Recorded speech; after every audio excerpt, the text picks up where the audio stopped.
So, you think your innovation is sustainable, right? But can you prove it? Because starting next year, the EU might force you to prove it. The Green Claims Directive will hit every startup, every SME, every researcher that is claiming their project is eco-friendly. And well, the fines are brutal if you can prove that they are indeed eco-friendly. But there's a flip side. If you get it right, you'll unlock new markets, new funding, serious investor trust. So in this episode, I'll break it down all for you. And that's just the beginning of the episode. Then I'm joined by Leandro Cartelli. He's a Argentinian talent strategist, an evaluator, and is the founder of Lana Talent.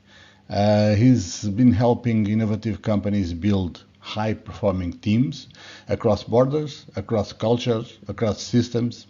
Well, the planet is really getting smaller, right?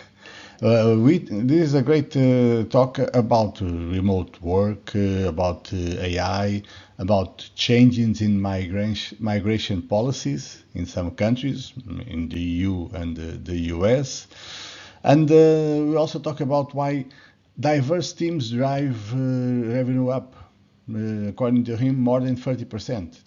That part of the interview on itself is worth it. Something to think about, actually. Diversity is seen not as a moral or a woke thing, but seen as a business strategy and a profitable one. So it's more than a hiring conversation, it's a survival guide for innovation. And trust me, you will want to take notes. Finally, in this episode, we'll decode an Horizon Europe call, a Cluster 2 call. It's a major opportunity to fund your work in preventing gender-based violence. And I'll show you how to deal with it and make your proposal. So please subscribe, please share with the people you think might be interested in it, and let's get into it.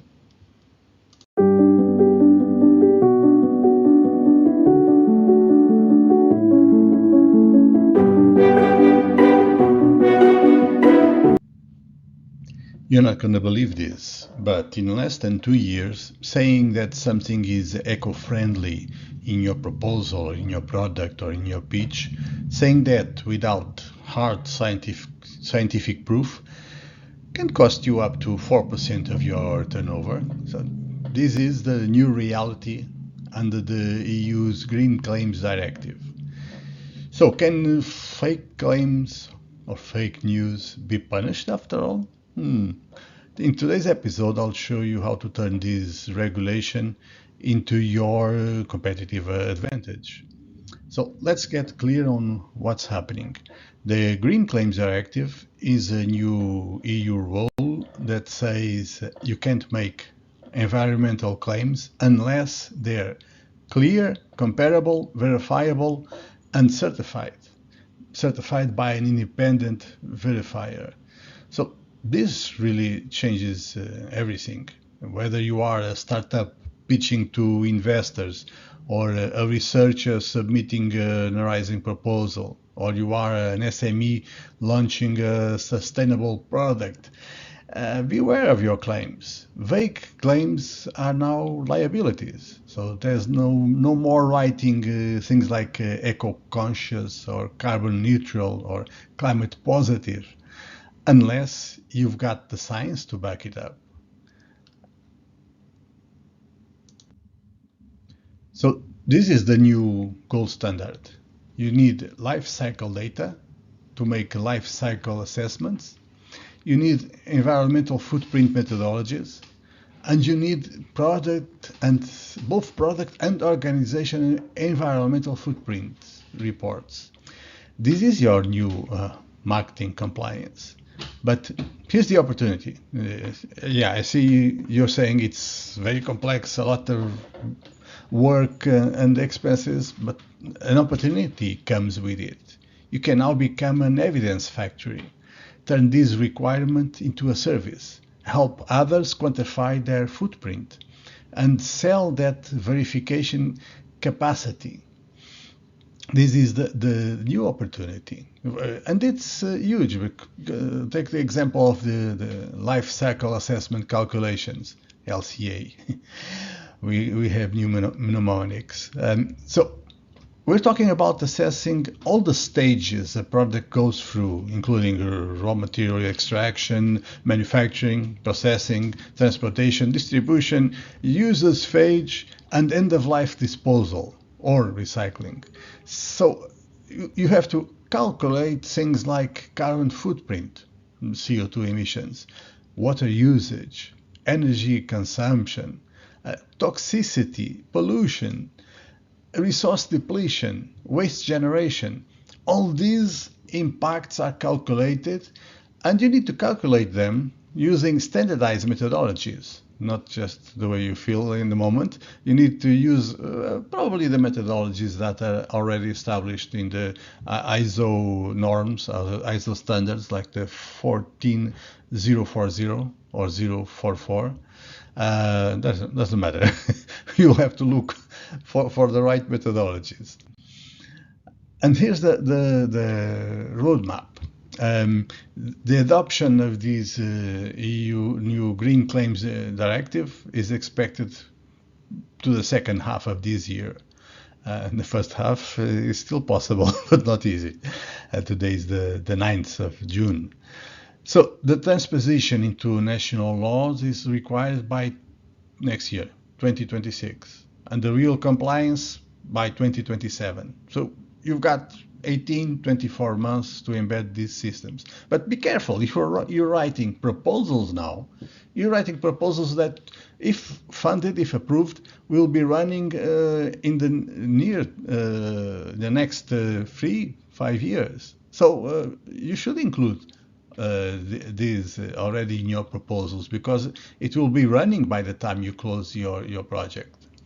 And the time to act really is now, before this becomes a problem and a blocker for your next call. So let's talk about risks. If you get it wrong, you can expect fines up to 2 million, or even 4% of your annual turnover, 4%. But maybe worse than this, you get blacklisted, public naming and shaming. And maybe even worse than that, you get excluded from public procurement. For startups and SMEs, that can be a death sentence, not a slap in the wrist. But if, on the other hand, if you're early and compliant, you have a competitive advantage. You are now a preferred partner in any EU-funded or ESG-sensitive initiative, not necessarily calls. The opportunity for tech innovation is really here, and it's exciting, because this directive, it tries to punish greenwashing, I think, but it also creates entirely new markets. You have AI applications to perform these LCA calculations I talked before. You have the possibility to use blockchain for traceability, or you have the possibility of selling green claim as a service platform, digital product passports for verification. There's a lot of new things that are an opportunity. So if you are a startup in this space, it's now. This is your moment. If you are a researcher, this is your funding angle. This will be your competitive advantage.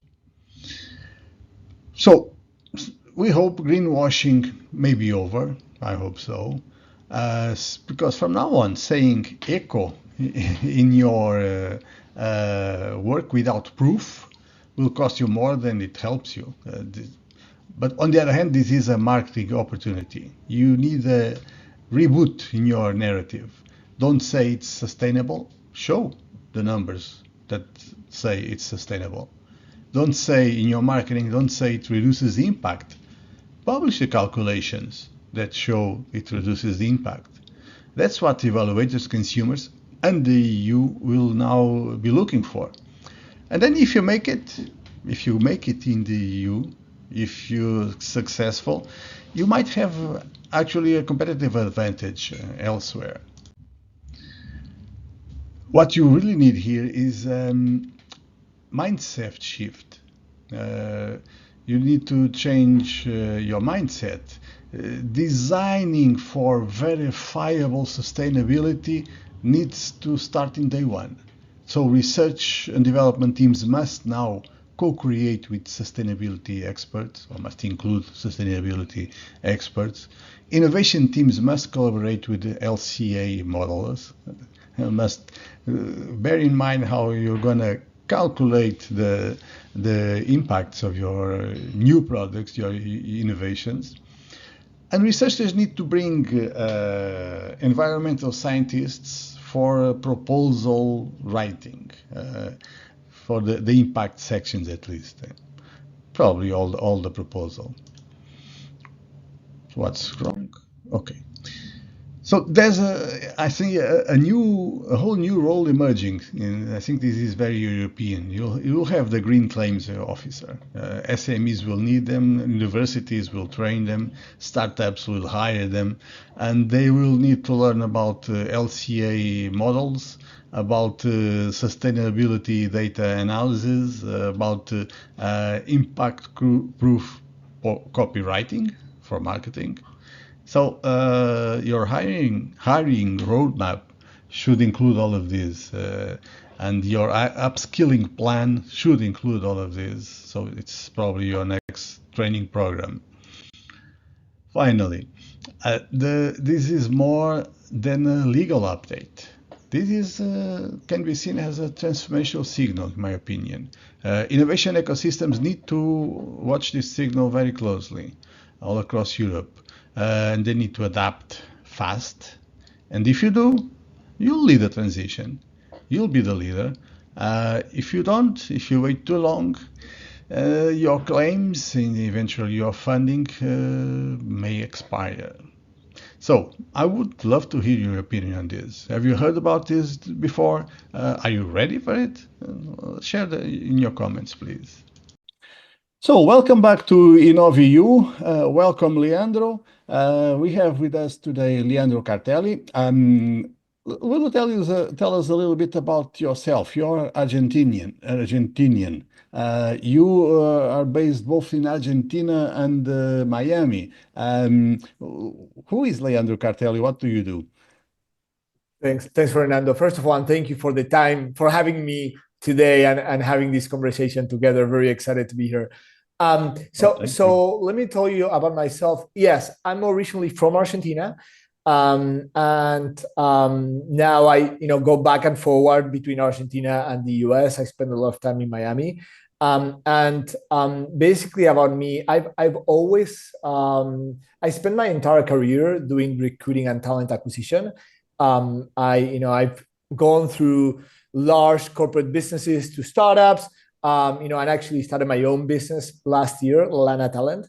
And basically, what I do and what I invest my time in and what I like, what I've enjoyed over the past many years is helping businesses find the right talent to grow and to succeed, right? And when I talk about the right talent, I don't just mean an individual that has just a set of skills that are required, but that's also someone that is the right cultural fit with the company, with the team, that complements their needs outside of just the hard skills like being a good developer or being a good marketer, but that they bring more to the table and that they connect with the vision and aspiration and purpose of the company, right? And that's how the best teams are made. And so that's really what I'm all about and what I do, what I've done for more than 15 years, and now what I do with my company.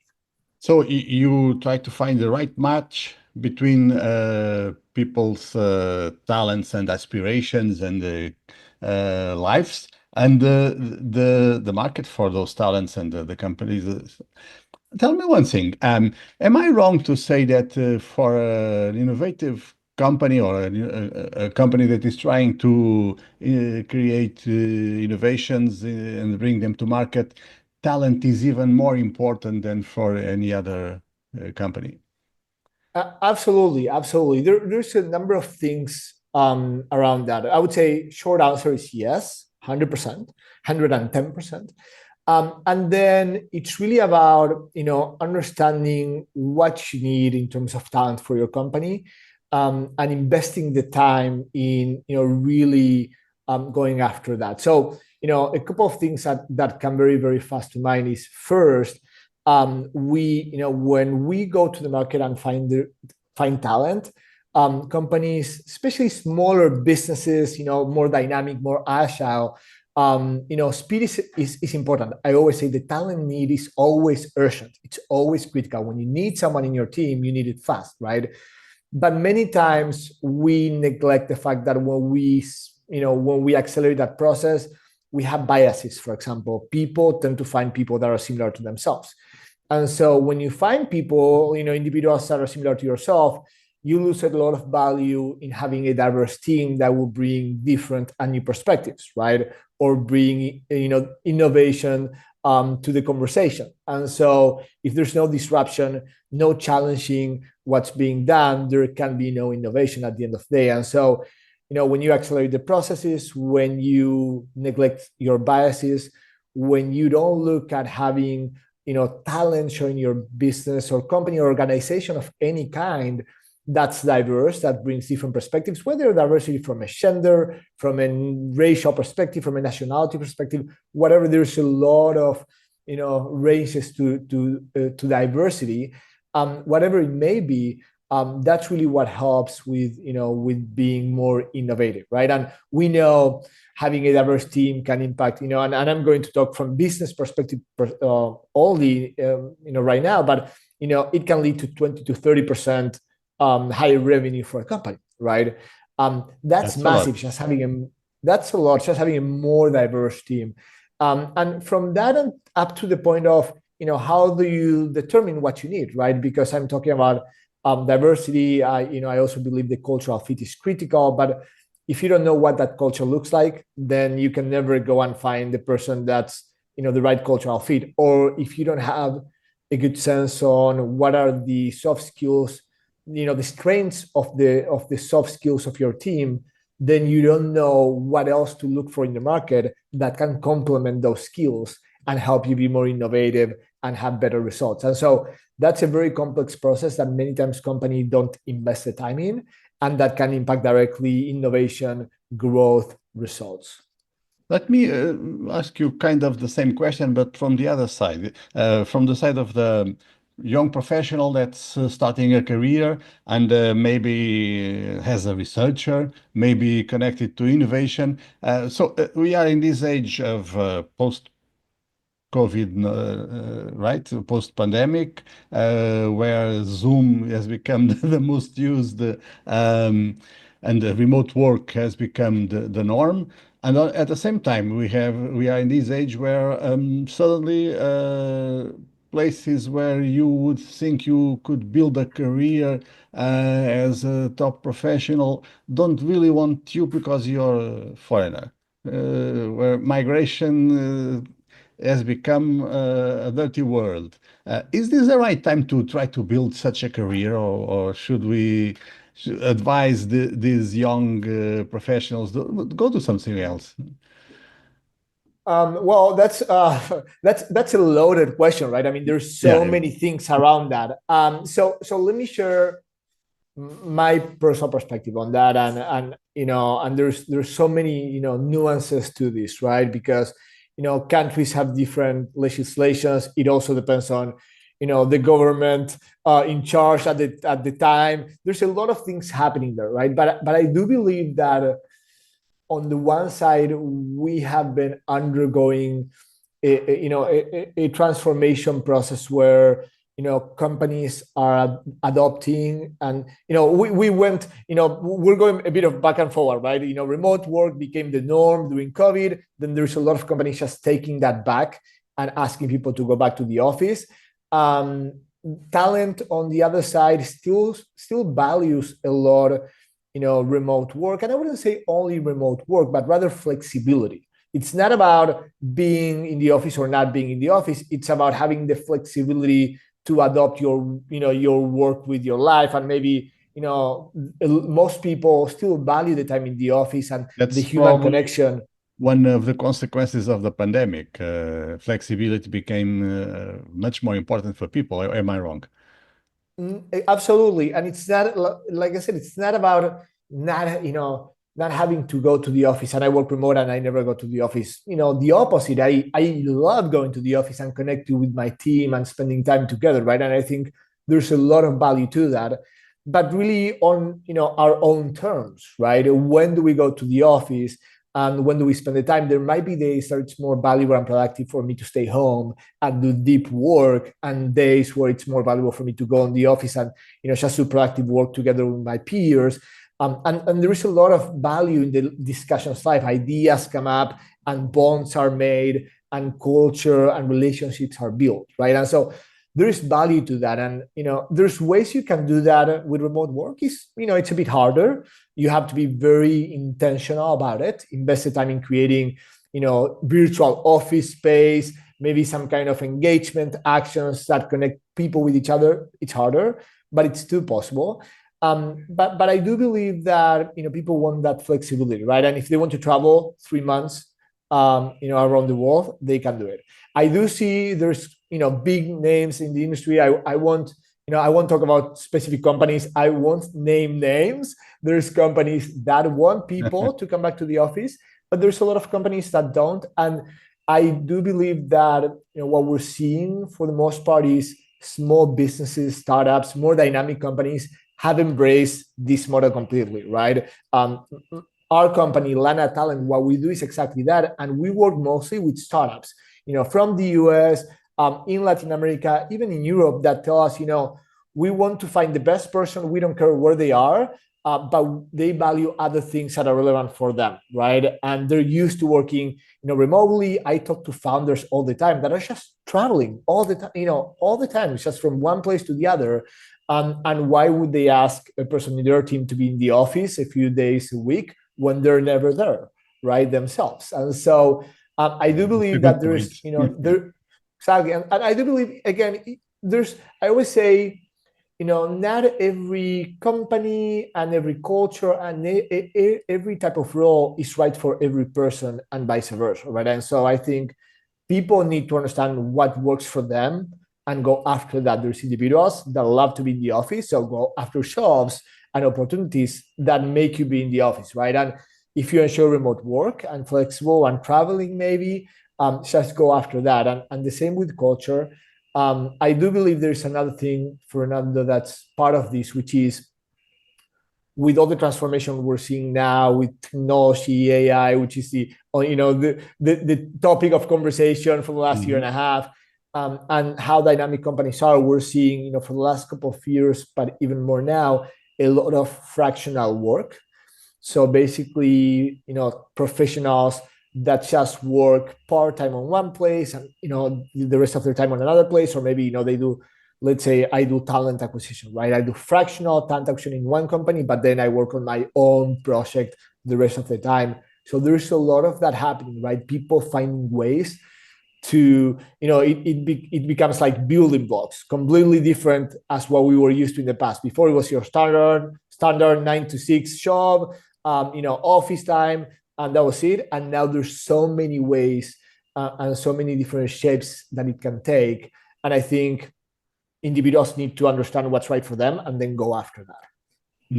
I can't miss this opportunity to ask you this question, because I've been listening to the news, and I've seen the US president trying to keep Harvard from having international students, and deporting migrants, some of them highly qualified. And then we heard both President Macron from France and Miss von der Leyen, or Mrs. von der Leyen, both kind of making a pitch to scientists to come to Europe, even though they pay less. But is this the time for make that kind of move for a professional, probably a scientist, a researcher? Is this the right time to think about moving to Europe? What's your view? It's yeah, I think it's hard, right? I think it's on the one side it's a shame what we're seeing happening in the U.S., right? With migrants and with people being deported, and in all aspects, from all kinds of backgrounds. So I think that's a shame. Having said that, I think you know there's also different views and different politics in Europe, and there's countries that are more welcoming than others, and you probably know this a lot better than me. I do believe that Europe has traditionally had a culture of being very welcoming, especially for talent that has more value to there's always, of course, you have to go through the process, right? It's not easy. It's not like, hey, come here and that's you're done, right? And just doors are open. Definitely not, right? We know that. But there's definitely been, I'm from Argentina, and Argentinians have migrated to Europe for a lot of time, right? Especially Spain, Italy. You have to go through the process, right? I mean, it takes time, and there's a lot of components, but there's always been, especially for I think the research and scientific field, there's always been for smart people that have something to give and value to add, opportunities to go to Europe, right? And I think to me, sometimes you have to go with the flow of what you're seeing from a global political landscape, and unfortunately, the U.S. right now is becoming a more difficult place to migrate to, and unfortunately, they're just going the opposite direction. And I think that's why we're also seeing a lot of businesses. They've been doing it for a long time, but even more so looking at remote talent in other regions, right? We're seeing a lot of U.S. businesses look at Latin America for talent, because there was a lot of people that just are being deported, or they're seeing that there's a lot of challenges to have them there. Of course, from a cost perspective, we know it's cheaper, right? There's a lot of variables to that, and we know it. But I do believe that that's probably right now, with the way the waves are moving, that it might be a better destination to consider. Well, I have to make you a similar question from the point of view of a startup. If you want to start your company, if you want to create your business, and you want to have the best talent, is this the right time to move to Europe? Or it just became too, how do you say that, too normal, too globalized? It's the same thing everywhere, anywhere. So I think actually a little bit of both, right? So I think on the talent side, it's become agnostic in terms of locations, right? There's good talent everywhere, and you can access it, right? There's no limitation to access great talent. So I'm personally from Argentina. My company looks to position Latin American talent to the world, and so it's as easy as having a conversation, discussing the talent needs, and we'll find someone in Argentina or in Colombia or in Brazil that can work for a company that's in the US or that's in Portugal, right? Or in the UK or anywhere in Europe. And so, from a talent access perspective, I think, it's never been so easy to be able to access a global talent pool. And that's amazing, right? Because there's a lot of value to that. We talked before about diversity and how it impacts productivity and revenue and innovation. So it's going to have a direct impact on that, of course. Like I said before, cost perspective, right? I mean, we know talent in Latin America is going to be more cost effective than maybe in some countries, in Europe or in the US. We all know that. Now, having said that, there is other roles or other times when it's good to be in the country. And so, for example, there's a lot of nuances around dynamics of local needs, connecting with, with your client base, if they're local, that make a difference. And so it really depends on the type of business you're running. It depends on, what your ideal customer persona is. Do you want to go after clients in the UK? And do you typically see that, when you, let's say you want to sell to clients in the US, they feel more comfortable and you're more successful if you're a local, business development representative? Or, are they okay with someone with a bit of an accent like myself? And so those are things that you need to consider. And we see that, depending on, the country, depending on the roles, depending on different variables, it's sometimes good to have a bit of a hybrid team, right? You have some people locally and you have some, remote talent. For example, when you have tech talent, right? A development team. Well, you can have all the, front end, back end, full stacks, product team, UX, whatever. You can have all of that in Latin America. But maybe if you want, a commercial director that's sitting with a VP, with any, large company locally, then, well, you need that person to be there, right? They just need to go and have a coffee and have a live conversation, because many times that's the way business is done. So I think it's a bit of both, right? It's very agnostic in terms of access to talent, but it depends on the industry that you're in. It depends on the roles, and it depends on the stage of development of your company, right? Maybe, early days, you can do fully global remote talent. And then when you grow, you do need someone that's local and having those conversations over coffee. But am I wrong to think that this is the best time in history for your kind of business to help this matchmaking? I think it is a good time. Yes, I would say so. If not, I made a mistake a year ago when I founded Lana Talent. So I hope I didn't. But I truly believe in this, right? And I believe that, we are in an age where, or a stage right now of technology evolution that really enables that, right? I saw yesterday, I think it was yesterday or last week, the launch of Google, the live translation on Google Meet. And that's just breaking barriers, right? That's just someone that before, if you maybe didn't have the English skills to have a conversation with someone in that language, you would not have the opportunity to access to a job opportunity.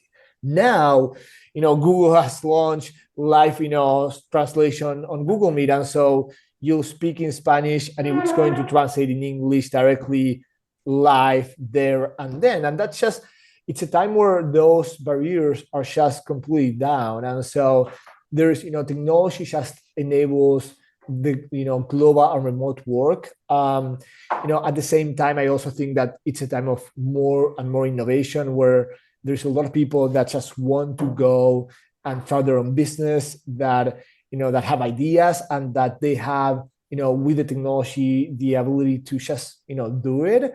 And with our business being great talent and, being Latin America with lower cost, it's also a good time because we enable smaller businesses, startups to maybe build a team that they wouldn't have in the past, right? Because, maybe headcount costs were 2 or 3 times as much, or maybe because they needed a team of 3 people and they could hire only 1 person with their budget. And now they can hire 3 people instead of 1 because they hire with us in Latin America. And so I think it's a really great time in that sense.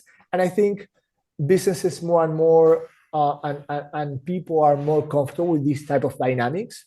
They, it's been happening for years now. Major businesses like, 500 companies, they do it, right? There's, I won't mention the companies, but I've worked at, some of the biggest consulting companies in the world, and they have hundreds of thousands of people in Latin America working for US and Europe. And so if they do it, now we're giving access, thanks to the technology, to, being enabled by those barriers that I mentioned before coming down. We enable smaller businesses to do the same and take advantage of the same, right? Which basically helps level the game field. And that's amazing, I believe. No, I see. Yeah, I think you have the right vision. You started at the right time. Anyway, I hope you don't mind we put your contacts in the episode notes so that anyone who needs to reach you can find you easily. Because I think your role can be quite important nowadays. There is a simple idea of matching people and companies and research, innovation, and talent. It's quite important. And as you said, barriers are going down. So it's more and more open, even though some people try to close some, build some walls, but I don't think they will succeed. I don't think so either. And I think what's important is that, when any type of organization thinks about talent, it's not something that you should do, sort of quick and dirty, right? You need to invest the time, right? Understand the needs, understand the culture, have the conversations, explain, it's a back and forward, companies and talent, they need to match, alike from both sides. And so investing the time and not making decisions, the wrong decisions just to go fast. That to me is one of the most important things that anyone can do, if they want to have the right talent in their company and for them to succeed in the long term. Leandro, any final message before we close the interview? No, nothing else. I think we've covered a lot. I appreciate the time, Fernando. It was great to have the conversation. And I think, the only thing that I would say to anyone that's struggling with the idea of having a global and remote team, explore it, study it, have the conversations, then make a decision, right? Having conversations doesn't mean making a decision or an investment. But I think there's a lot of value to, diverse teams, to, finding cultural, relevant individuals and talent. And, there's talent all over the world, right? Not only Latin America, we do Latin America, and I'm biased, of course, because I'm from here, but there's amazing talent all over the place. So I think people should definitely consider that. Well, thank you very much for this interview, for joining us, and I hope we'll get in touch soon again. And well, thank you. Have a nice week. Absolutely. Thank you, Fernando. Love the conversation. What if the EU would pay 100% of your research costs to tackle gender-based violence and position your organization as the go-to change maker? Stay with me for the next 3 minutes and I'll show you how to win big, save money, and cut months off your proposal timeline. So here's what you need to know. This call is codenamed Horizon CL2 2020-501 Transfer 01. It's all about addressing gender-based violence in different social and economic areas. Now, why does this matter? Gender-based violence costs the EU an estimated €366 billion every year. Solving it isn't just a moral mission, it's an economic game changer. Let's talk numbers. The budget for this call is €10.2 million in total. That's enough for about 3 funded projects. Each project can get up to €3.4 million fully funded, including your overheads. Mark your calendar. The call opens on the 15th of May 2025 and closes the 16th of September 2025 at 17:00 CET sharp. Who can apply? Pretty much any legal entity in the EU or an associated country. That means NGOs, SMEs, universities, public bodies, you name it. But your consortium must have at least 3 independent entities from 3 different countries. Want to boost your chances? Integrate social sciences, bring in survivors' voices, and make sure your team is gender balanced. So, what's the EU expecting? Prevention models, scalable toolkits, policy input, and proof of economic savings. Here's how to win. Frame gender-based violence as a cost-saving innovation. Team up with survivor networks, bring in public bodies who are ready to pilot solutions and use smart technology. Plan out your schedule week by week, submit early, and make sure your proposal checks every box from the evaluator's perspective. For the full details, visit the EU Funding and Tenders portal and search for Horizon CL 2025-01 Transfo 01. This is your chance to drive change and get the funding to do it right.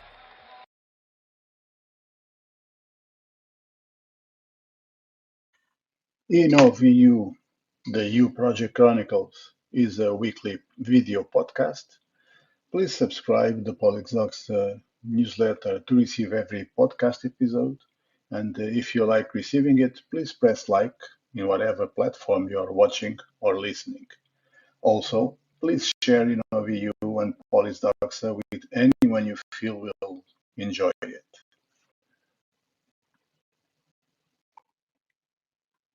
Credits: author and host Fernando C. Gaspar, music Hugo Gaspar, Lisbon, Portugal, 2024. Reach us by email or DM.